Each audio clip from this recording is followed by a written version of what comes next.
Okay. What was your stay at Marsh Creek? Well, you know where Marsh Creek is, outside of Brentwood on the way to Concord. I mean, I know the actual creek. I don't know. Is it a city or a place or? Right at the foot of Mount Diablo. Oh. Um, there was a mercury mine, Oh. which had been closed for years, even when I was a kid. And Let me close this door.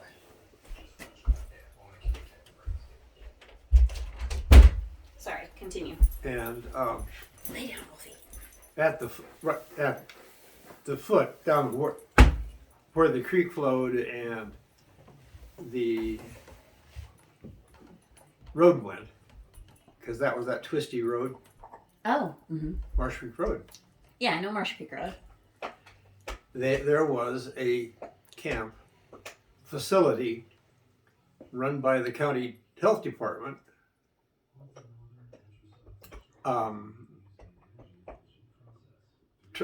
primarily for the treatment of children with diabetes or heart problems or something. The oldest one was 16, and he shouldn't have been. It's just they had no place to take him. And he did have a medical history. And I was diagnosed with rheumatic fever. Okay, so this is in your childhood, early childhood. I was Colby's age. So 9 years old? Right. And it was determined that it would do me a world of good to spend some time in this kind of environment. And you have to understand that I went there in the fall and came home for the second semester of the school year. I was back in Brentwood at the kind of the beginning of my 10th year. I got turned 10 in November and finished up the 4th grade. But you have to understand, this was a health on your boy. You better be healthy when you left, or you got carried out, because boys wore underpants, shorts, socks, and shoes. And it got really cold, you had a jacket. Girls got to wear tops. That was still before girls, pre-teen girls could go topless. And every day we had sunbaths. Sunbaths, like you just sat outside in the sun? They had a deck probably the size of a tennis court. Nice wood floor, walls about that high. Girls on one side, boys on the other side, teacher in the middle like a lifeguard. I grew up with 3 female cousins.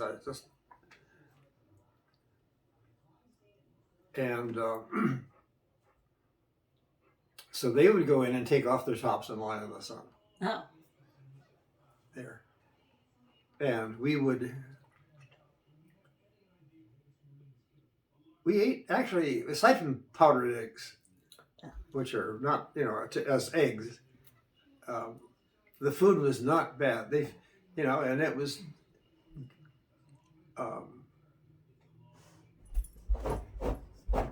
kind of institutional, but what the hell did I care? I was 3 meals a day, and I slept on the porch there.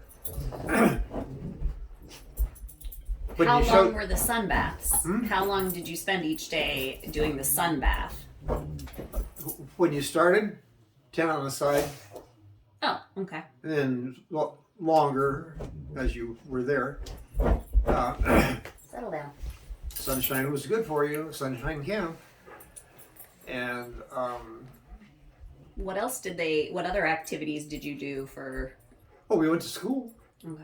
They had a one room school. And we went on hikes. My first hike up Mount Diablo was with them. Oh. And caught poison oak. And at the health camp, you got poison oak. Yeah, and I never seriously bothered by it, but What is rheumatic fever? I don't know what it is. rheumatic has to do with the heart, and I still have the AFib, Oh, mm-hmm. but it was whether they were related or not, nobody knows. The um,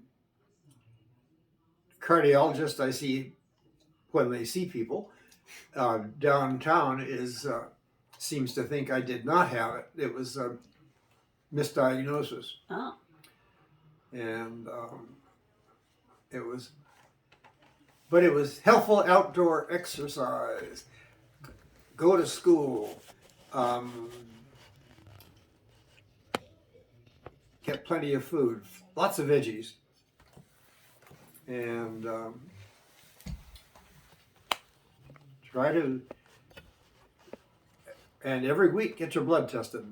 oh, really? Like a blood draw? You know, Ooh, as a needles don't scare child. me. Yeah, not anymore. But man, that must have been rough on kids. Some of them, but you got used to it. And let me tell you that the syringes they used then with the needles make today's look like really delicate instruments. They were Oof. large bore Oh. pumps, and then they. I can't remember what they added to it, but then they set them aside and watched the sedimentation rate to count the white blood cells. Oh. And my father used to come up and cut hair for us. Oh. And it was something he had hidden in his past, but he went to barber college. Huh. And then decided he couldn't stand it. I didn't want to do that. A lot of things about my dad that people don't remember or don't know, that he was accepted to West Point. Really? That's a huge honor. Yeah. And but no way that he could leave the family and without the extra support. Oh, he had to work. Hmm? He needed to work. He needed to to work, yeah.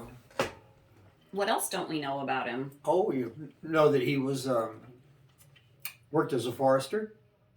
Oh. Paul Bunyan in the family. And that I have his axe from the time he was a logger in Northern California. Wow. And camping on the ground was not a big thing for him. I mean, we did, but it was like he spent a lot of time out in the woods. And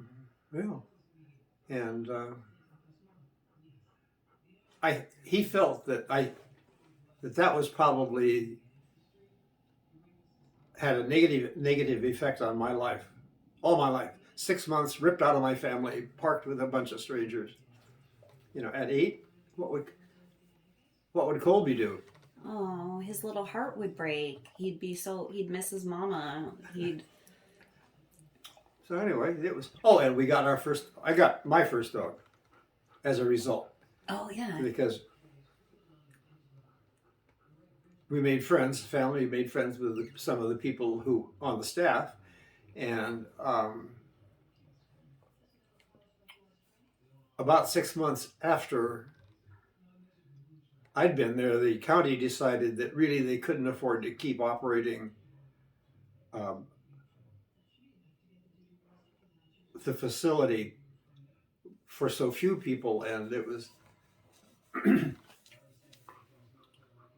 really and difficult in terms of for the county and money and all of that. And so one of the teachers had caught Spitz and Pomeranian cross and couldn't take it with her where she was going. She had a job teaching school, and wherever she was going to live, couldn't keep so we adopted her. What was her name? Charlene. I don't. Maybe I named her. I don't know who did. How long My parents had dogs before, but that was my first dog. How long did you have her? Oh, I don't remember. I really don't remember. A long time, a few years. Oh, several years, yeah, 4 or 5 years.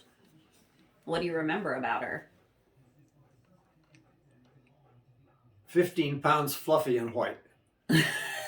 I really don't remember Really? much. That's not what I. Yeah, I didn't know what to. Really, a little dog. You were you had a little dog. Yeah. She was a woman's house pet. And then she became a boy's best friend. Mm-hmm. So you were at Marsh Creek for just like a semester, like a few months, 3 months or something, maybe 6 months. 6 months. What else went on there? What do you remember about it? I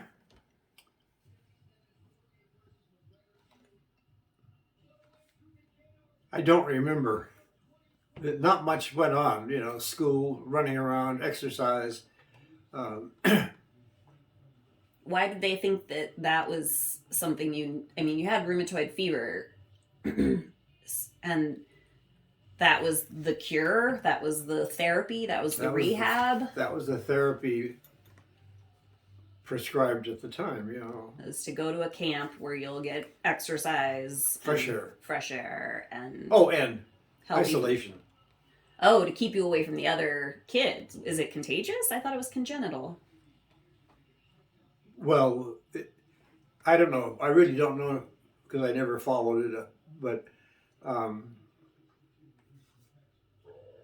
they didn't want us infected. And we tend, you know, and I don't remember being sick a lot. But So was it to protect you? Yes. That they isolated you? Like you couldn't, if you got a common cold, that might be more dangerous for you. Okay, I get it. I'm sorry. I thought it was the other way around. When we were, if family brought siblings, you had to stay 10 feet away. Oh, wow. They were encouraged not to bring them, except that we all needed to know our families too. Yeah. So it was kind of awkward. Adults could blend and mix, and that's how my dad got roped into cutting hair. There was a barber who came, and every 2 weeks, I think, or whatever, and couldn't come for a couple of times in a row. And my father, being, you know, outspoken, commented on the state of the boy's hair. And he got the story, and he said, well, I can do that. But there was no power, so you didn't have powered clippers. I mean, no power out.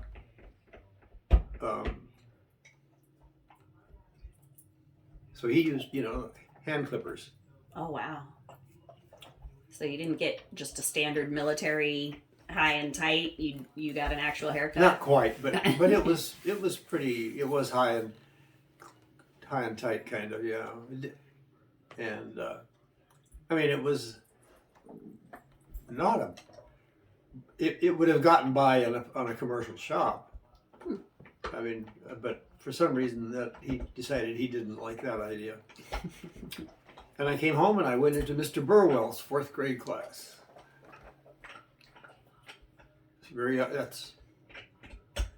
Weren't many male. He was the only male teacher in the high school, in our district, elementary school district.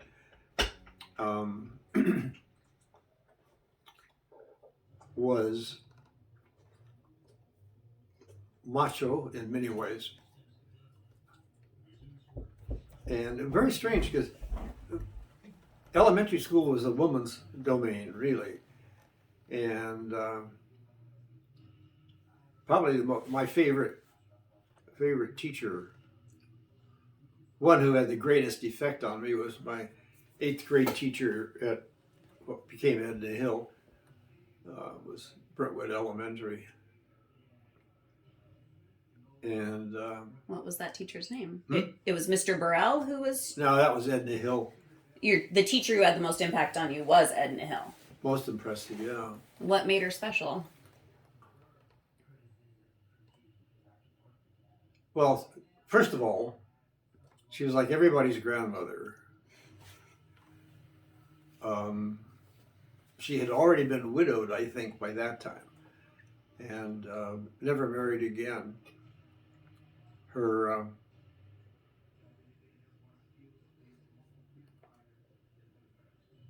you know what I think most about it was that pretty much no nonsense.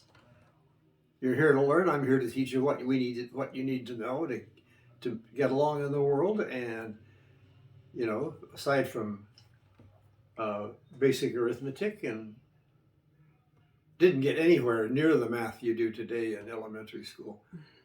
And history, there was like government in the 8th grade. You had to take the Constitution test before you could go to high school. And very, you know, but on the other hand, she was active in the Eastern Star and was very good friends with my mom. And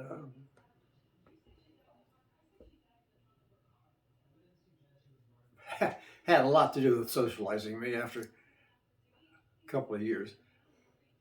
Lester Burwell, and then there was Ethel LaCourse in 5th grade.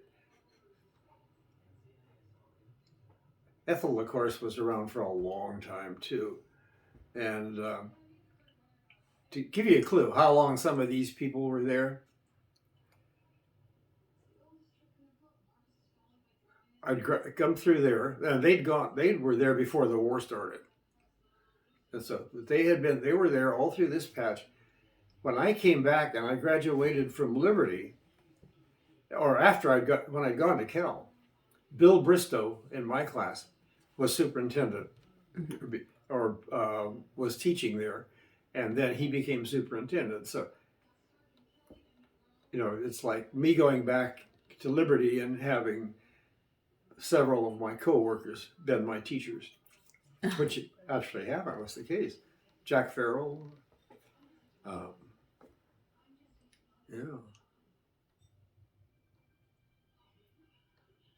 It was one of the things that I think about growing up then, and in what was definitely a rural community still, was a kind of sense of identity. You belong there, and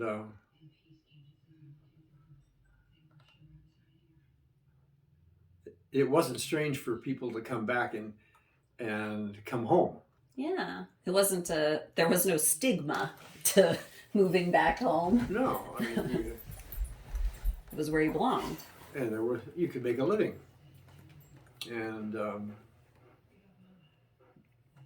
I didn't want to come home. I don't know why I didn't want to come back to Brentwood to live my life out.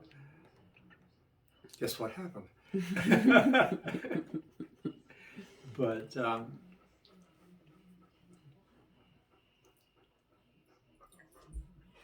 like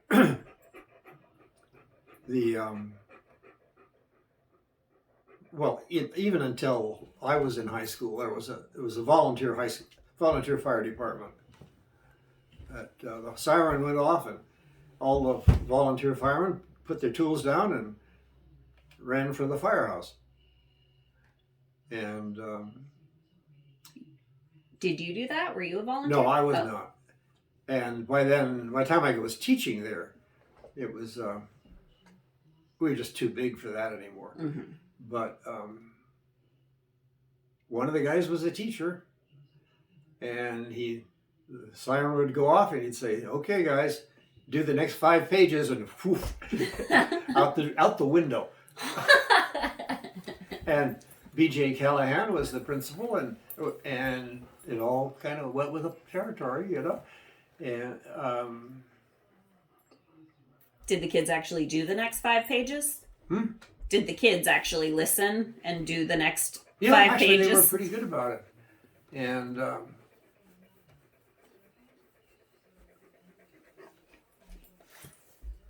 Mary Jane Beatty Barnes. Mary Jane Barnes. She got married after she'd been to town for a while. Interesting type. Kept a bottle of whiskey in her desk. That's what I would do if I was a teacher. And did you keep a bottle of scotch in your desk? No. by the time I began teaching, she had retired just. I mean, people stayed there forever, you know. No, you couldn't have gotten away with it. It would have been, first of all, the kids would have told on you. They would have taken it, and they would have taken it for themselves and not told anyone, and probably, and been disgusted at how it tastes, but tried it anyway. But Sunshine Camp was was quite an experience. Were you lonely? Or did you make friends? I mean... Oh yeah, I made friends once I got there, and I'm sure I cried myself to sleep in the beginning, because back where we started with isolation is that for the first 15 days or more, we stayed in the clinic. Yeah. Strict isolation. Oh, yeah. Did not interact with the other kids or anything. It was because if you were bringing something in, they wanted to catch it before it spread to everybody else. Yeah.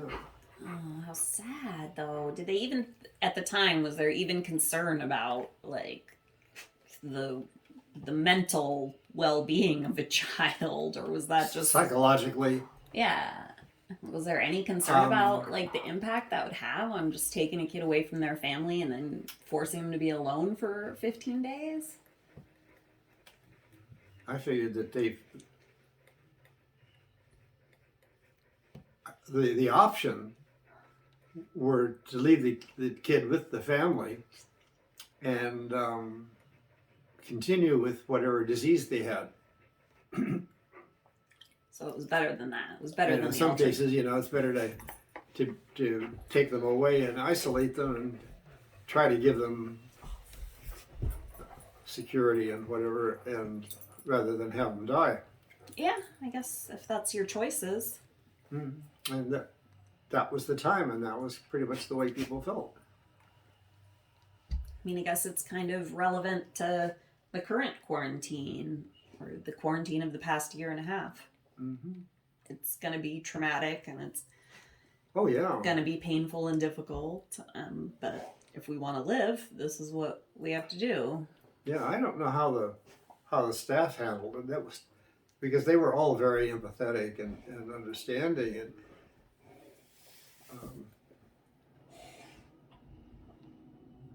having homesick kids is not really a lot of fun to work with.